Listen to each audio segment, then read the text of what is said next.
దేవుని యొక్క సన్నిధిలో పాలుపొందడానికి కూడి వచ్చినటువంటి సంఘ బిడ్డలందరికీ కూడా నా హృదయపూర్వకమైన వందనములు చెల్లిస్తూ ఉన్నాను. మీరందరూ కూడా ఆత్మీయతలో ఎదుగుతున్నారని విశ్వసిస్తున్నాను. వాక్యమును చదువుకుంటున్నారు, ప్రార్థన చేసుకుంటున్నారని నేను విశ్వసిస్తూ ఉన్నాను. దేవుడు మనల్ని 3 నెలలు కాచి కాపాడి 4వ నెలలో ప్రవేశించడానికి కృప చూపించినటువంటి దేవునికి మనము ఎంతగానో విధేయత చూపించి వారముగా ఉండాలి. మంచిది. మన ముందున్నటువంటి సమయమును ఉపయోగించుకొనుచు జీవవాక్యమైనటువంటి యొక్క దేవుని వర్తమానపు మాటలని మనము విందాం. ఈ దినమున వర్తమానములో నుంచి 9వ అధ్యాయము ఇర్మియా గ్రంథము 9వ అధ్యాయము 9వ అధ్యాయము 23వ వచనము 24వ వచనముని మనము చదువుకుందాం. ఇర్మియా గ్రంథము 9వ అధ్యాయము 23వ వచనము 24వ వచనమును మనము చదువుకుందాం. యెహోవా ఈలాగు సెలవిచ్చుచున్నాడు, జ్ఞాని తన జ్ఞానమును బట్టియు శూరుడు తన శౌర్యమును బట్టియు అతిశయింపకూడదు. ఐశ్వర్యవంతుడు తన ఐశ్వర్యమును బట్టి అతిశయింపకూడదు. అతిశయించువాడు దేనిని బట్టి అతిశయింపవలెననగా, భూమి మీద కృప చూపుచు నీతి న్యాయములు జరిగించుచున్న యెహోవాను నేనే అని గ్రహించి నన్ను పరిశీలనగా తెలుసుకొనుటను బట్టియే అతిశయింపవలెను. అట్టి వాటిలో నేను ఆనందించువాడనని యెహోవా సెలవిచ్చుచున్నాడు. చాలు.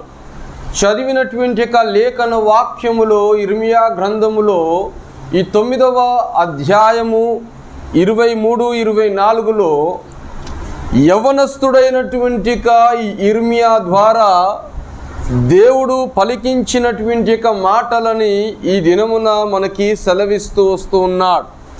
ఏమని చెబుతూ ఉన్నాడు ఇక్కడ అనంటే, ఎవరైతే అతిశయించుచున్నారో ఆ అతిశయించుచున్నటువంటి వారు దేనిని బట్టి అతిశయించాలో చెబుతూ వస్తూ ఉన్నారు. ఇక్కడ కొందరంట ఏ విధంగా అతిశయిస్తున్నారంట, జ్ఞానమును బట్టి, వారి శౌర్యముని బట్టి, వారి ఐశ్వర్యముని బట్టి అతిశయించుచూ వస్తూ ఉన్నారంట.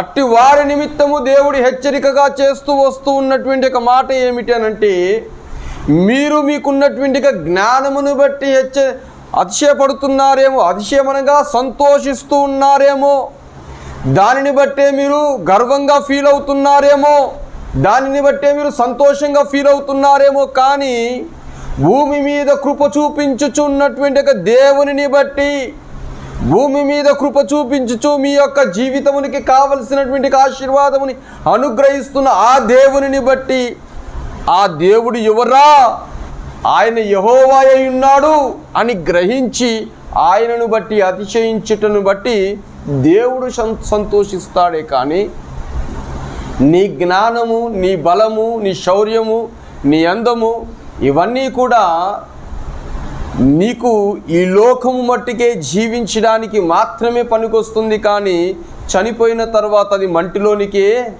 వదిలిపెట్టి వెళ్ళవలసిందే. జ్ఞానవంతుడైనటువంటి వారి లోకంలో చాలామంది జీవించినారు కదా. బైబిల్ గ్రంథంలో మనకి జ్ఞానవంతులుగా ఉన్నటువంటి వ్యక్తులు అనగా సొలొమోను కనబడతాడు కదా. యేసుక్రీస్తు ప్రభువారు పుట్టినటువంటి సందర్భములో కదా 3 జ్ఞానులు బయలుదేరి చూడడానికి వచ్చినారనేటువంటి మాట మనకి కనబడుతూ వస్తూ ఉంటుంది. జ్ఞానవంతులు ఈ లోకంలో చాలామంది ఉన్నారు, లేరని కాదు. కానీ జ్ఞానవంతులు జ్ఞానమును బట్టి సంతోషించి, జ్ఞానమును బట్టి అతిశయించేటువంటి రీతిలో జీవించిన వారు ఏమైపోయి ఉన్నారు, ఈ యొక్క లోకములు వదిలిపెట్టి వెళ్ళిపోవలసిందే. యెహోవాను వెదుకువారు ఎవరైనా కలిగి ఉన్నారేమో అని దేవుడు పరలోక రాజ్యములో నుంచి చూస్తూ వస్తూ ఉన్నాడు. నీవైనను నేనైనను నీ చదువును బట్టో, నీ ఉద్యోగమును బట్టో, నీ ధనమును బట్టో, నీ బలమును బట్టో సంతోషించుచు, గర్వించుచు, అతిశయపడుతూ జీవించే జీవితముని మనము దూరము చేసుకొని యెహోవాను బట్టి మనము సంతోషించు వారముగా ఉండాలి. ఏమంటున్నాడు అక్కడ, భూమి మీద కృప చూపించుచు అంటున్నాడు అక్కడ కదా. కృప చూపించువాడు, కృప ఎవరి దగ్గర నుంచి వస్తుందో అది వెతకాలి మనము. ఎవరి నుంచి వస్తుందండి కృప?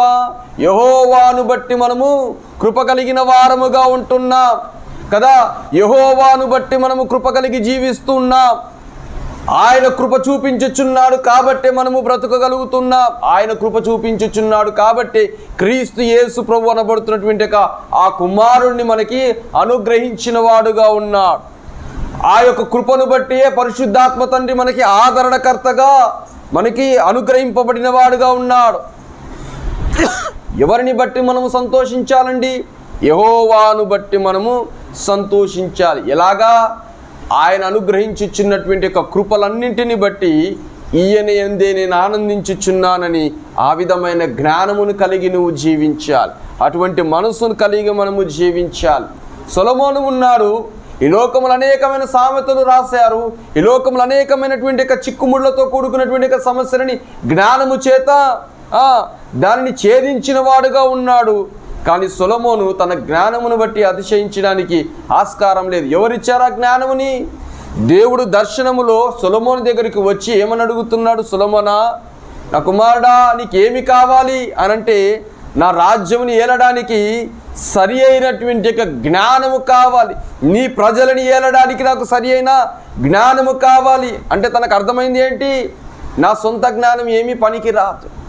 నేను ఏదైనా సాధించాలంటే అది నీ వలన మాత్రమే నేను సాధించగలుగుతాను అన్న జ్ఞానమును సంపాదించుకున్నాడు సొలొమోను గారు.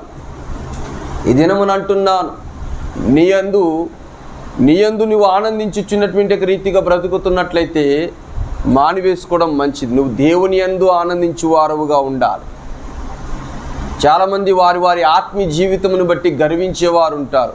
నేను ప్రార్థన చేస్తే దేవుడు నాతో మాట్లాడతాడు, నేను ప్రార్థన చేస్తే నాకు దర్శనాలు కనబడతాయి, నేను ప్రార్థన చేస్తే అద్భుతాలు జరుగుతాయి. చేయువాడు ఎవరు? చేయించుచున్నవాడు ఎవరు? అతని బట్టి నీవు గర్వించాలే కానీ నిన్ను బట్టియే, నీ యొక్క ప్రార్థన బట్టియే జరిగిందనేటువంటి ఒక విషయాన్ని, ఆ యొక్క మనస్తత్వముని మానివేసుకుంటే చాలా మంచిది. పౌలు భక్తుడు ఏమంటున్నాడు? నీరు పోయి విత్తువాడు ఒకడు, నీరు పోసినవాడు ఒకడు, కానీ అభివృద్ధి కలిగింపజేసినటువంటి దేవునిలో సమస్తమును కలిగి ఉన్నదే కానీ నీలో నాలో ఏమీ లేదు కదా. నువ్వు ఆత్మీయ జీవితమును కలిగి ఉంటున్నావు అనంటే అది ఎవరిని బట్టి నీకు ఆత్మీయత వచ్చింది? దేవుని బట్టి కాదా? దేవుడిని నిన్ను పిలుచుకుంటూనే కదా. దేవుని వాక్యం ఏమని సెలవిస్తుంది? ఎందరు దేవుని వైపు నడిపించబడుదురో వారందరూ కూడా రక్షింపబడిన వారుగా ఉంటున్నారు. ఎవరి చేత రక్షింపబడుతున్నావు? ఎవరి చేత నడిపించబడుతున్నావు? దేవుడే నీ మీద కనికరంను చూపించి నిన్ను రక్షించుచున్నవాడుగా ఉన్నాడు. ఈ దినమున మనమందరము కూడా నేర్చుకోవలసిన పాఠం ఏమిటనంటే, అతిశయించుచున్నావేమో నీ ఉద్యోగమును బట్టి, అతిశయించుచున్నావేమో నీకు వచ్చినటువంటి యొక్క శాలరీలను బట్టో, హైకులను బట్టో, లేక నీ అందమును బట్టో, నీ యొక్క పలుకుబడిని బట్టో. వాక్యం ఏమని సెలవిస్తుంది? కొంతమంది అంటే ఎలాగుంటున్నారంట? వారు కొంతమంది రథములను బట్టి, రౌతులను బట్టి కదా, గుర్రములను బట్టి అతిశయించుచున్నారేమో కానీ మనము మాత్రము దేవుని ఎంత చూసుకుందామా? ఆ వచనం ఎక్కడున్నదో ఒకసారి మనము చూసుకుందాం.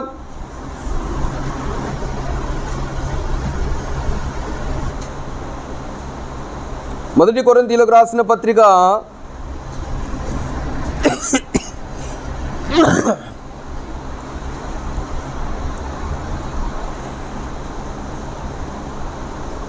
1వ అధ్యాయము 27 నుంచి 31వ వచనం వరకు మనము చూసుకుందాం. అమ్మా, ఏ శరీరియు దేవుని ఎదుట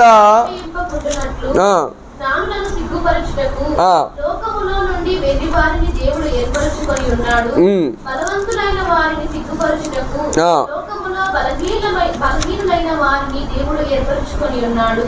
ఎన్నికైన వారిని వ్యర్థము చేయుటకు, లోకములో నీచులైన వారిని, స్వీకరింపబడిన వారిని, ఎన్నిక లేని వారిని దేవుడు ఏర్పరచుకొని ఉన్నాడు. అయితే ఆయన మూలముగా మీరు క్రీస్తు యేసునందున్నారు. అతిశయించువాడు ప్రభువునందే అతిశయింపవలెను అని వ్రాయబడినది నెరవేరునట్లు దేవుడు ఏం చేస్తున్నాడంట? వెర్రివారిని కొంతమందిని ఎన్నుకుంటున్నాడు, జ్ఞానహీనులని ఎన్నుకుంటున్నాడు. బుద్ధిహీనులని ఎన్నుకుంటున్నాడు దేవుడు, బలహీనులని ఎన్నుకుంటున్నాడు. ఎందుకు? బలము కలిగిన వానికి తగిన బుద్ధిని చెప్పడానికి బలహీనులను ఎన్నుకుంటున్నాడు. జ్ఞానము కలిగిన వానికి జ్ఞానహీనులను ఎన్నుకొని దేవుడు బుద్ధి చెప్పడానికి ఎన్నుకుంటున్నాడు. జ్ఞానవంతుడు అనుకుంటున్నాడు నాకన్నా జ్ఞానవంతుడుగా ఇంకొవరు లేరని అనుకుంటున్నాడేమో, కానీ జ్ఞానహీనుడిగా ఉన్నటువంటి ఒక వ్యక్తులని తను ఎన్నుకొని ఆ ఉన్నతమైనటువంటి ఒక శిఖరం వైపు ఎక్కించిన తర్వాత దేవుడు వారికి బుద్ధి నేర్పిస్తున్నాడు. దేవుడు ఎవరినైనాను లేవనెత్తువాడై ఉన్నాడు. దేవుడు ఎవరినైనాను యూజ్ చేసుకోగలిగే శక్తిమంతుడై ఉన్నాడు. వారు గుర్రములను బట్టి, వారి రథములను బట్టి, వారి రౌతులను బట్టి అతిశయపడుచున్నటువంటి ఒక వ్యక్తులను చూచి దేవుడు చెబుతూ వస్తున్నటువంటి ఒక మాట, మిమ్మల్ని జయించాలంటే, మిమ్మల్ని ఓడించాలన్నా జయించాలన్నా నా కృప లేనిదే ఏది కూడా. దావీదు భక్తుడు అంటాడు ఒకానొక సందర్భములో, యుద్ధంలో ఎంత నైపుణ్యమును కలిగినటువంటి ఒక వ్యక్తి అయినప్పటికీ కూడా శత్రువు యొక్క ఖడ్గము మాకు వచ్చి గుచ్చుకోకుండా ఉండాలి, అది కాపాడబడాలి అని అంటే అది నీ వలన మాత్రమే సాధ్యము ప్రభువా అంటాడు అక్కడ కదా. మనకున్న జ్ఞానమును బట్టి, శౌర్యమును బట్టి మనము గర్వించుచున్నటువంటి ఒక జీవితంతో ఉన్నట్లయితే అది మానివేసుకుందాం. దేవునిని బట్టి నువ్వు సంతోషించు. అక్కడ మాట్లాడుతున్నటువంటి ఒక ఇర్మియా గ్రంథములో ఏమని అంటున్నాడు అంటే, అక్కడ ఆ యొక్క 24వ వచనములో ఏమని మాట్లాడుతున్నాడు చూడండి. అతిశయించువాడు దేనిని బట్టి అతిశయించవలనగా భూమి మీద కృప చూపించుచున్నాడు. భూమి మీద కృప చూపించాలంటే, పాపముతో బ్రతుకుతున్నటువంటి ప్రతి నరుని బ్రతికించాలంటే దేవుడు ఏం చేశాడు? ఆయన కృప ద్వారా తన కుమారుని లోకమునికి పంపించాడు. లేకపోతే మనము మన పాపములతోని బ్రతికే వారముగా ఉండి న్యాయ తీర్పు అందు మనము ఎటువంటి తీర్పును పొందుకునే వారము.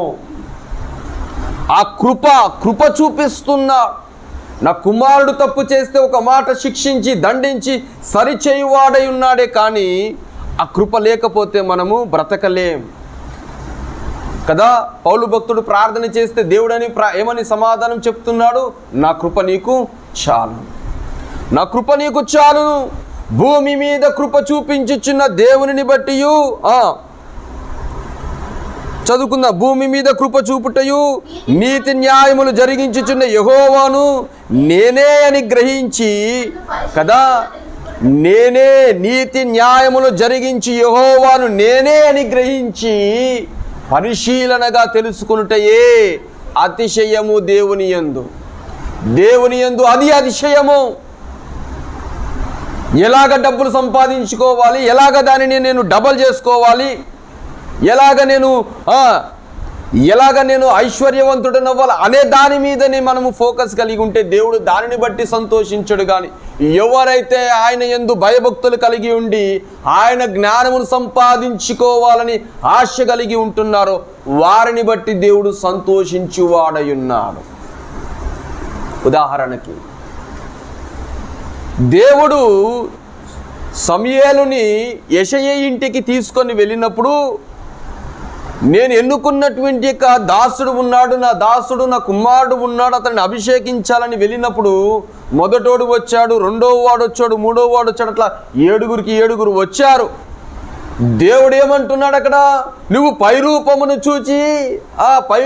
చూచి లెక్క చూస్తున్నావేమో సమూయేలు. నేను పైరూపమును చూడటం లేదు, కానీ నా యందు గుణగణమును కలిగి ఉన్నటువంటి దాసుడు ఒకడు ఉన్నాడు. అతడు నా యందు ఆనందించువాడై ఉన్నాడు, నన్ను కొనియాడువాడై ఉన్నాడు. చిన్నవాడైనటువంటి దావీదుని పిలిపించుము. దావీదును పిలిపించాడు. ఎందుకు దావీదును పిలిపించాడు? ఎందుకు ఎన్నుకున్నాడు దేవుడు? ఎల్లప్పుడూ దావీదుకు ఉండే గుణము ఒకటే, ఆయనని స్తుతించి ఆరాధించడము మాత్రమే దావీదుకు తెలుసు. దావీదుకు తెలిసే గుణం అది ఒకటే. ఎప్పుడెప్పుడు దేవుని స్తుతిస్తామా అనే ఆలోచన కలిగినటువంటి ఒక వ్యక్తియే. అటువంటి వ్యక్తిత్వముతో ఉన్నటువంటి ఒక దావీదుని దేవుడు ఎన్నుకున్నాడు. బలము కలిగినటువంటి ఒక సంసోను ఉన్నాడు.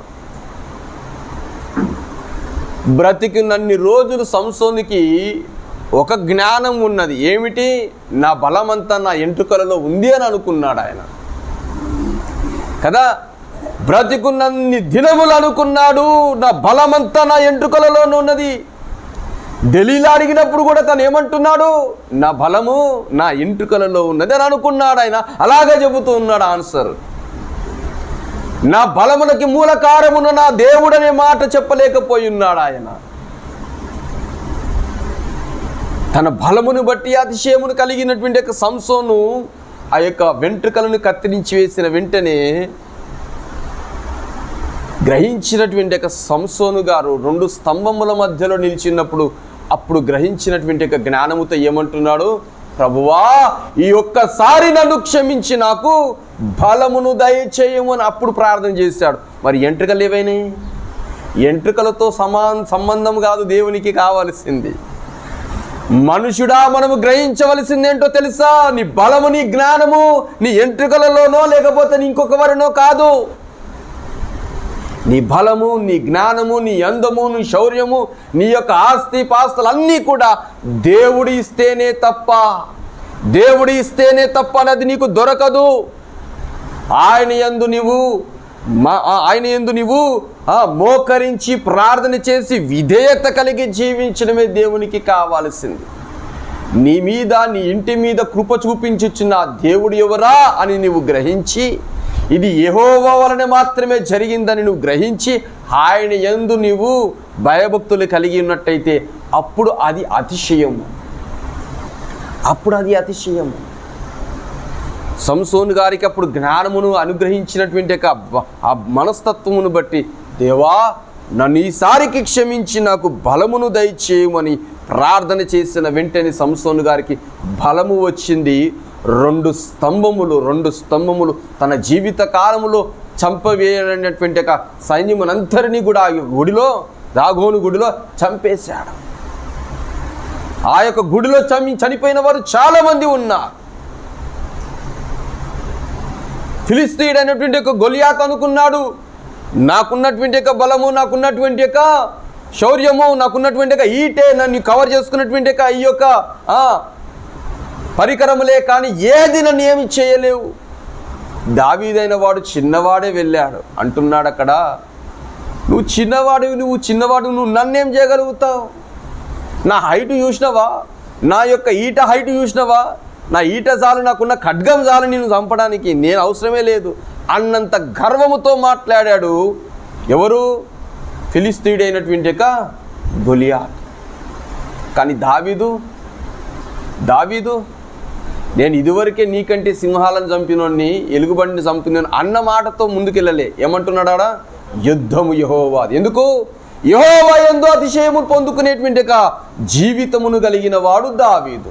నేను అంటున్నాను, స్పోర్ట్స్ పర్సన్ ఒక అతను అంటున్నాడు,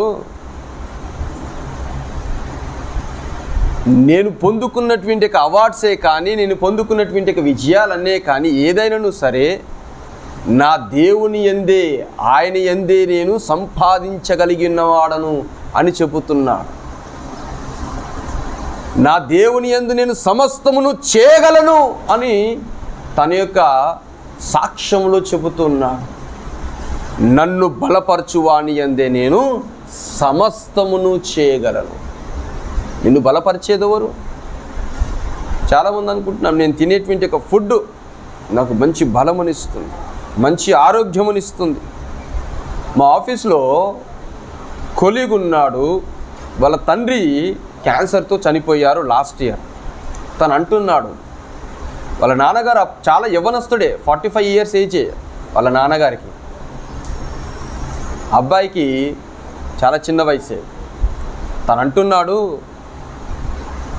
పాల్ సార్, అసలు నేను షాక్ అయ్యే విషయం ఏంటంటే మా నాన్నగారు మంచి పల్లెటూరులో జీవించే వ్యక్తి.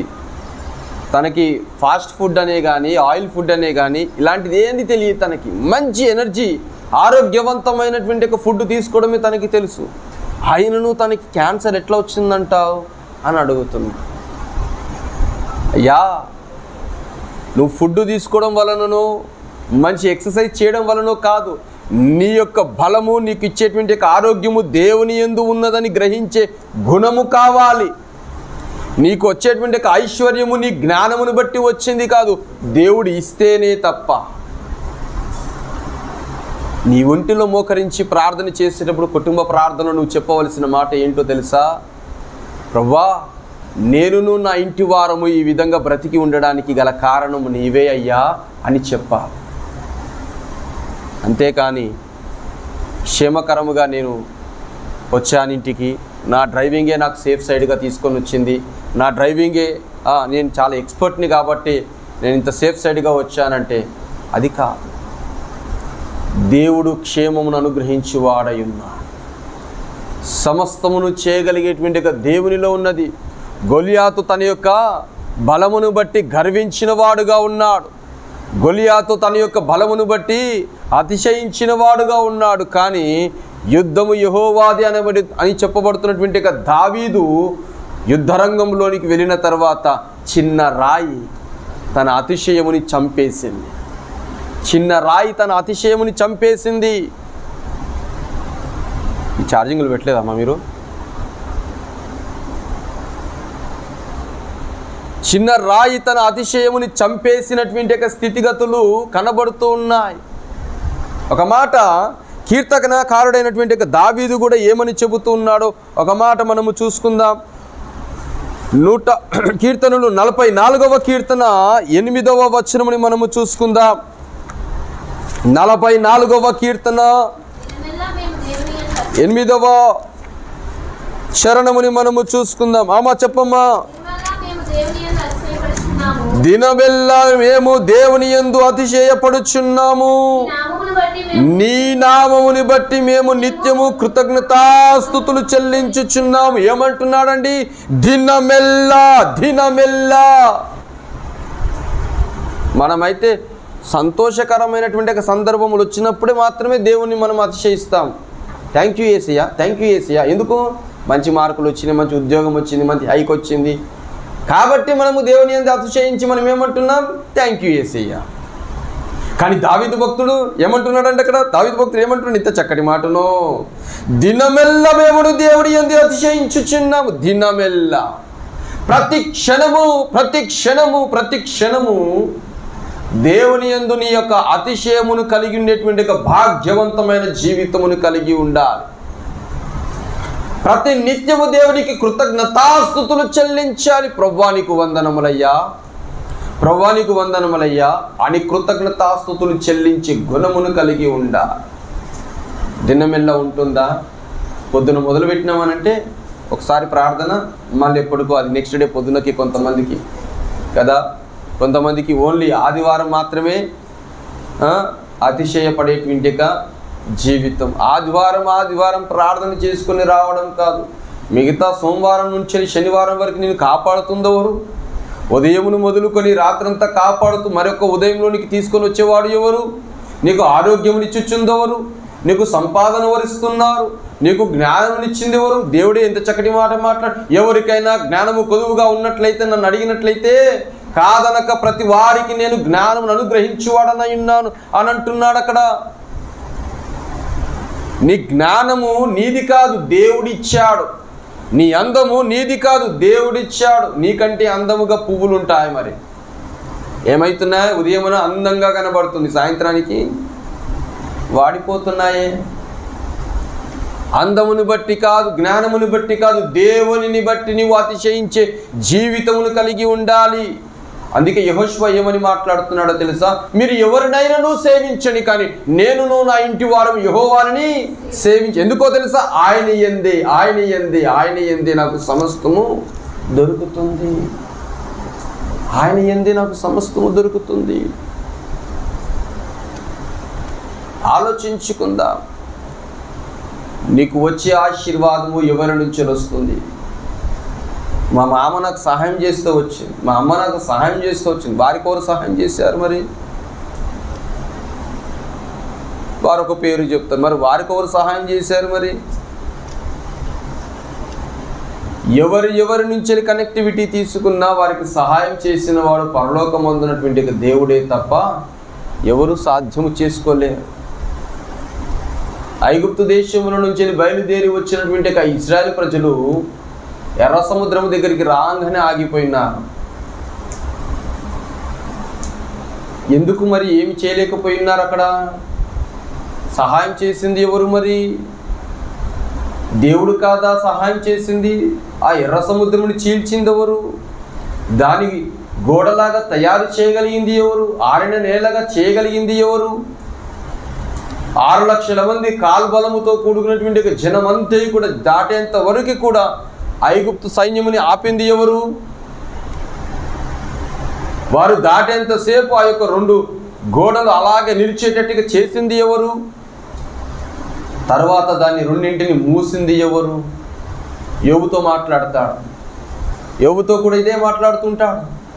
యోబు, ఉరుముని ఉరిమించగలిగేవాడు ఎవరు? వర్షమును కుమ్మరించింది ఎవరు? కదా, సమస్తమైనటువంటి యొక్క క్వశ్చన్స్ని యోబుని అడుగుతూ ఉంటాడు. ఆకాశ పక్షులను చేసింది ఎవరు? సింహమును చేసింది ఎవరు? అది గర్జించినప్పుడు మనకి వచ్చేటువంటి యొక్క శబ్దము, ఆ యొక్క భయంకరమైనటువంటి యొక్క భీకరమైన శబ్దము ఎవరి నుంచి చేయగలిగింది? అది దేవునిని బట్టి సమస్తము మనము చేయగలుగువారము. మన జీవితంలో మనము నేర్చుకోవలసిన పాఠము, నన్ను బలపరచువాని యందే నేను సమస్తము చేయగలుగుతాను. మనం అది నేర్చుకుందాం. దేనిని బట్టి అతిశయించడానికి లేదు. టాలెంట్ ఎంతైనా ఉండొచ్చు, దేవుడు నీకు ఆశీర్వాదం ఇస్తే. ఇందాక మనం చదువుకున్న 1 కొరింథీయులు చదువుకున్నామే, బుద్ధిహీనులని ఎన్నుకుంటున్నాడు దేవుడు, జ్ఞానహీనులని ఎన్నుకుంటున్నాడు దేవుడు. ఎందుకో తెలుసా? బుద్ధి కలిగినటువంటి వారు అతిశయిస్తున్నారే, వారికి బుద్ధి చెప్పేటట్టుగా. జ్ఞానము కలిగిన వారు అతిశయిస్తున్నారే, వారికి బుద్ధి చెప్పేటట్టుగా బుద్ధిహీనులని ఎన్నుకుంటున్నాడు అక్కడ. ఉదాహరణకి కృత నిబంధన గ్రంథంలో 2 వ్యక్తులు మనకి యేసు ప్రభు వారు ఉదాహరణ చెప్తాడు. ఒకడు ధనవంతుడు, ఒకడు దరిద్రుడు. ఎవరు ఎన్నుకోబడ్డారు మరి? దరిద్రుడు. ఎందుకు ఎన్నుకోబడ్డాడు? ధనవంతునికి బుద్ధి చెప్పేటట్టుగా దేవుడు ఎన్నుకున్నాడు. ధనవంతుడు వచ్చి ఏమని ప్రార్థన చేస్తున్నాడు? నేను వీనిలాగా ఉండనందుకు నీకు వందనములయ్యా అని చెబుతున్నాడు. కానీ దరిద్రుడు ఏమని ప్రార్థన చేస్తున్నాడు? పాపినైన నన్ను క్షమించుము ప్రభువా అని ప్రార్థన చేస్తున్నాడు.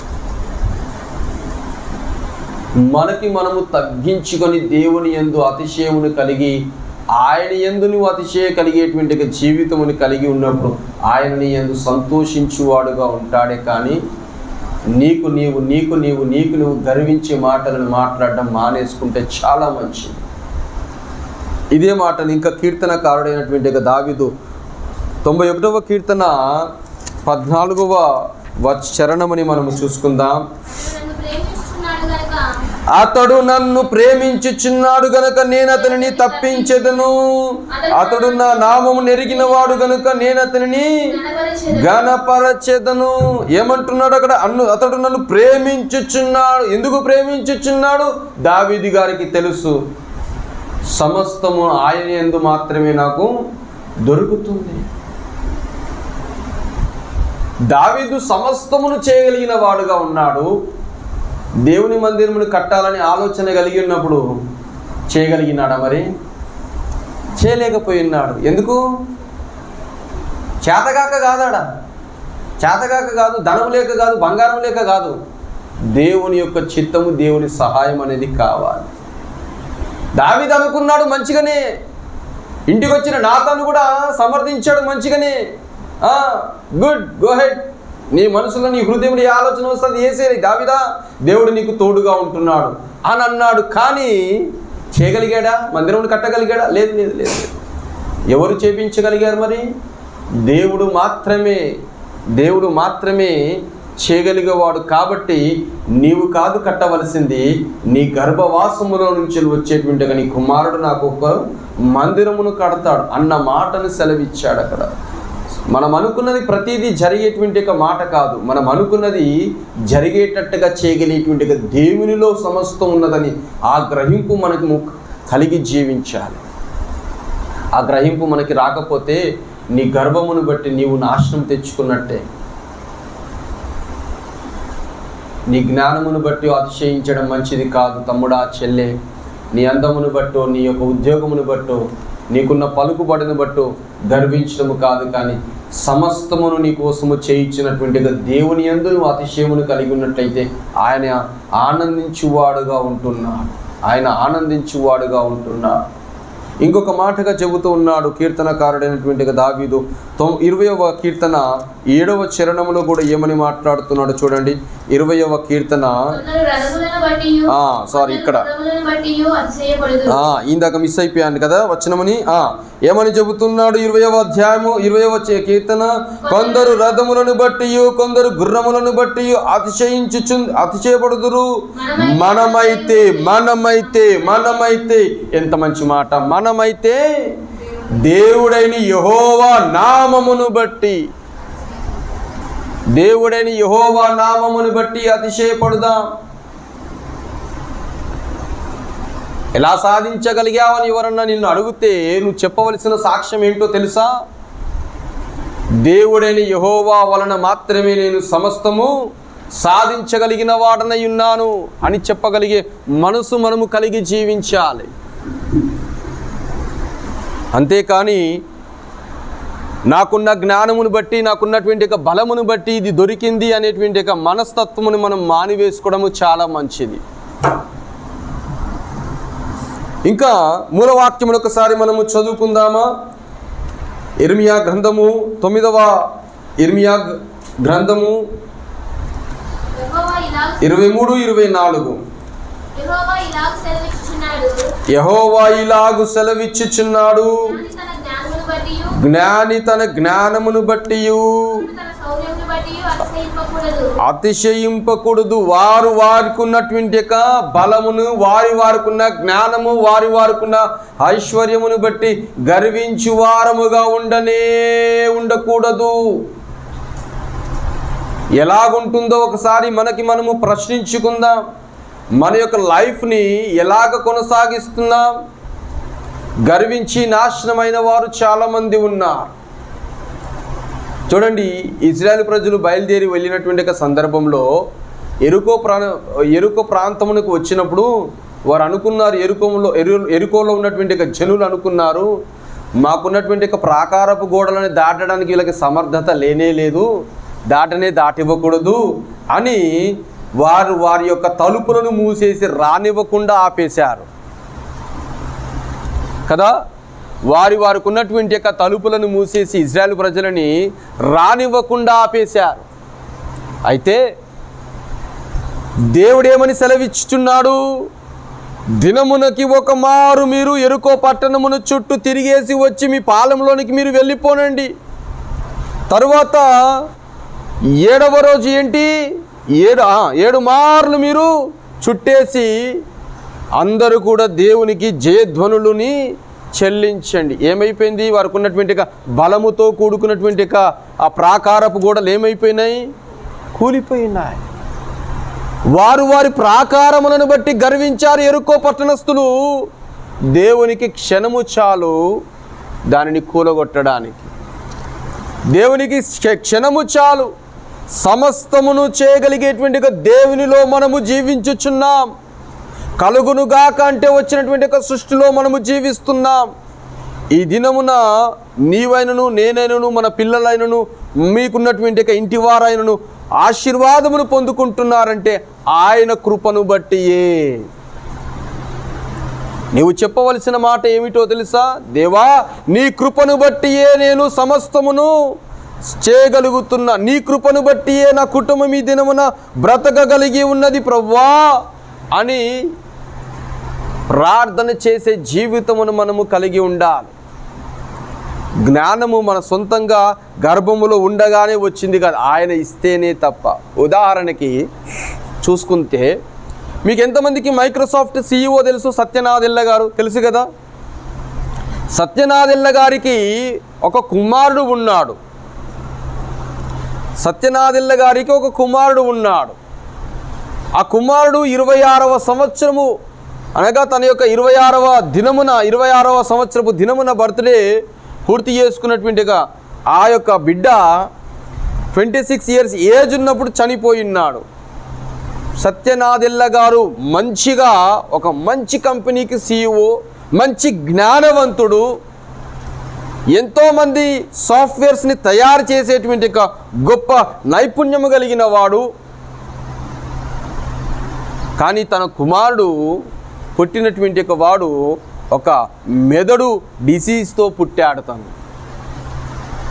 దానిని మెదడు పక్షవాతం అంటారు. అనగా మెదడు ఎదగదన్నమాట.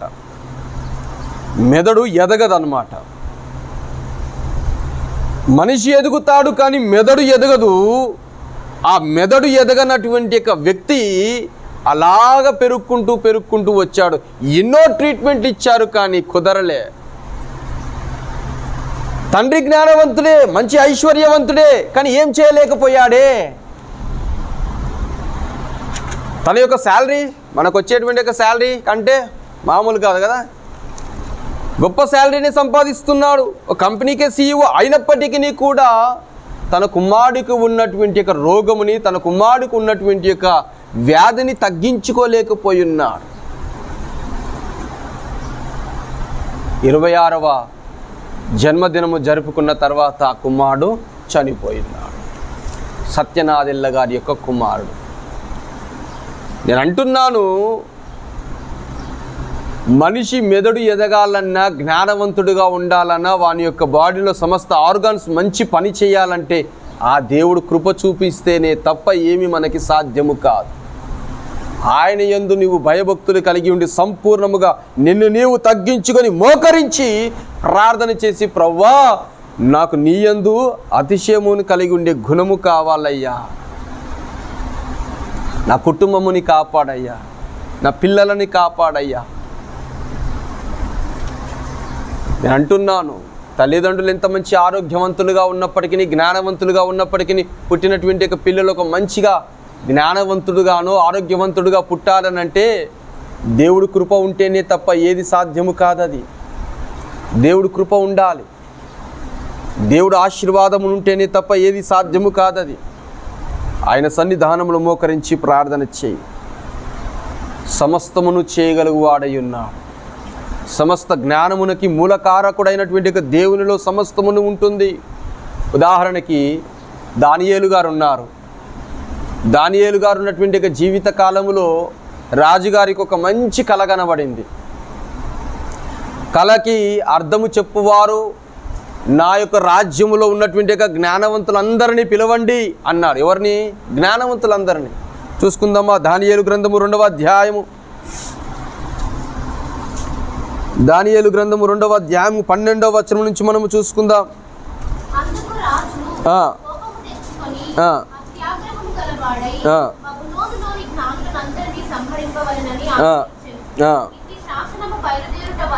అందుకు రాజు బబులోనులో ఉన్నటువంటి జ్ఞానులందరినీ, ఎవరనంటే జ్ఞానులందరినీ ఏం చెప్పలేకపోయినారు? రాజుగారికి కనబడినటువంటి కలభావముని చెప్పలేకపోయినారు. ఆ ట్విస్ట్ ఏంటి? నేను ఆ కళను కూడా మర్చిపోయినాను. ఒక ట్విస్ట్ పెట్టినాడు అక్కడ. కానీ దానియేలు దగ్గరికి వచ్చేసరికి దానియేలు గారికి తెలిసినటువంటి ఒక విషయం ఒకటే, ఎవరము చెప్పలేం, మనం చెప్పగలిగేవాడు ఒకడు ఉన్నాడు. మీరు వెళ్ళి ప్రార్థన చేయండి, నేను వెళ్ళి ప్రార్థన చేస్తాను. వెళ్ళాడు, మోకరించి ప్రార్థన చేస్తూ ఉన్నాడు. దేవుడు తెలుపుతున్నాడు ఆ రాజుగారికి వచ్చిన కళ ఏమిటి, దాని యొక్క భావము ఏమిటి. గురువు గారు 2 చెబుతున్నారు అక్కడ. దాని యొక్క అర్థం ఏమిటి, కళ ఏమిటి, కళకున్నటువంటి అర్థం ఏమిటో 2 చెబుతూ ఉన్నాడు. అప్పుడు దానియేలు గారు ఏమంటున్నారో తెలుసా? దానియేలు గ్రంథము 2:30లో సారీ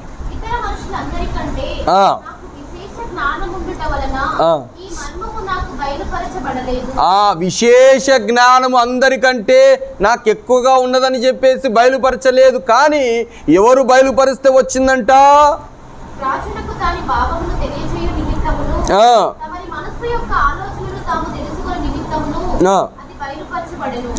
దేవుడే బయలుపరిచిన వాడై ఉన్నాడు.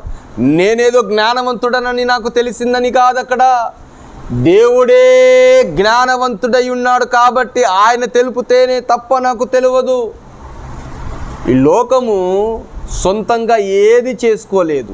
అందుకే పౌలు భక్తుడు కరెక్ట్గా చెప్పుకుంటూ వచ్చాడు, నువ్వు నాటినా నీళ్లు పోసినా ఏది చేసినా అది బతకాలి అని అంటే అది దేవుడిస్తేనే తప్ప ఆశీర్వాదం.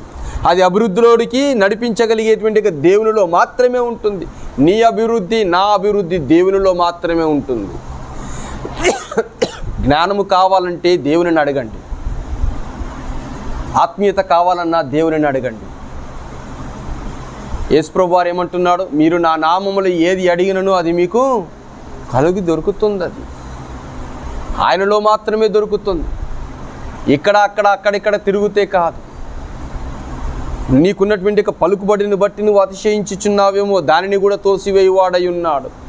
ఎంతోమంది ఈ లోకంలో భూరాజులు బ్రతికినటువంటి వారిని అనిపివేసిన వాడు దేవుడు. ఎరుకో పట్టణపు రాజునే అనిపేశాడు దేవుడు. ఐగుప్తు రాజునే అనిపేసినాడు దేవుడు. వారి గర్వమును బట్టి దేవుడు వారిని అతిశయపడనివ్వకుండా త్రొక్కేశాడు కదా.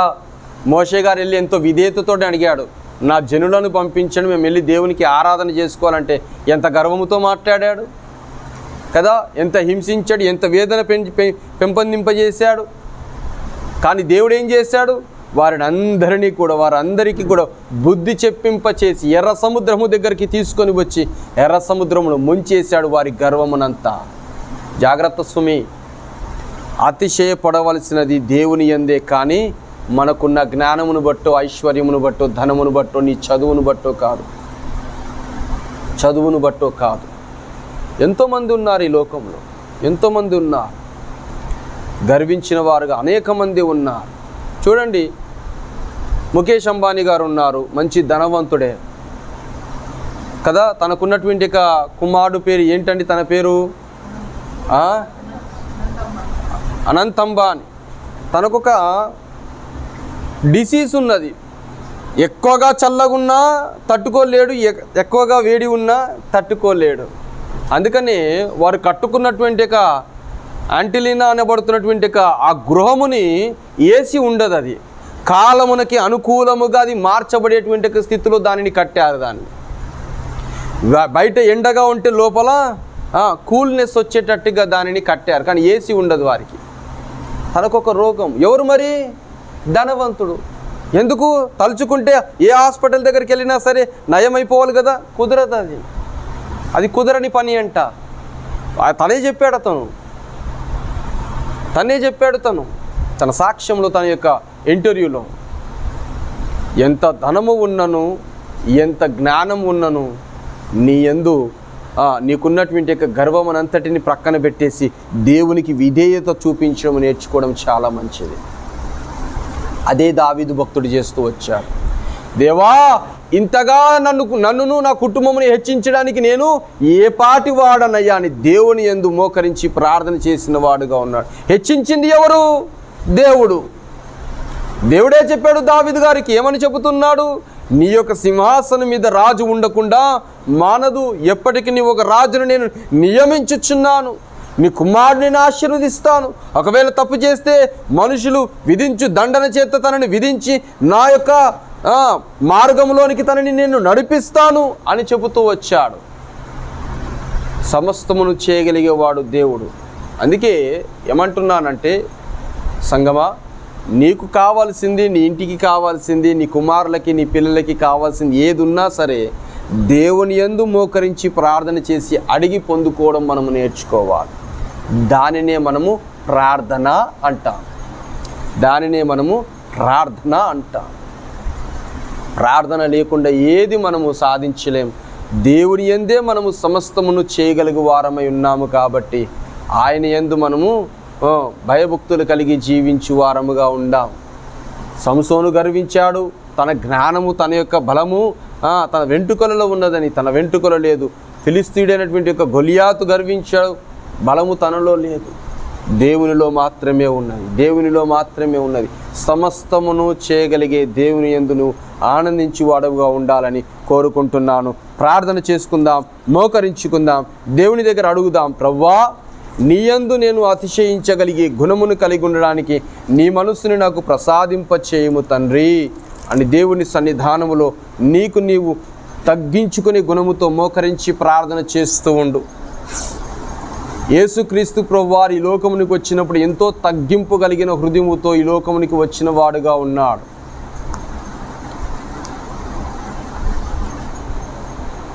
పరలోకమందున్న మా తండ్రి, పరిశుద్ధమైనటువంటి మా దేవా,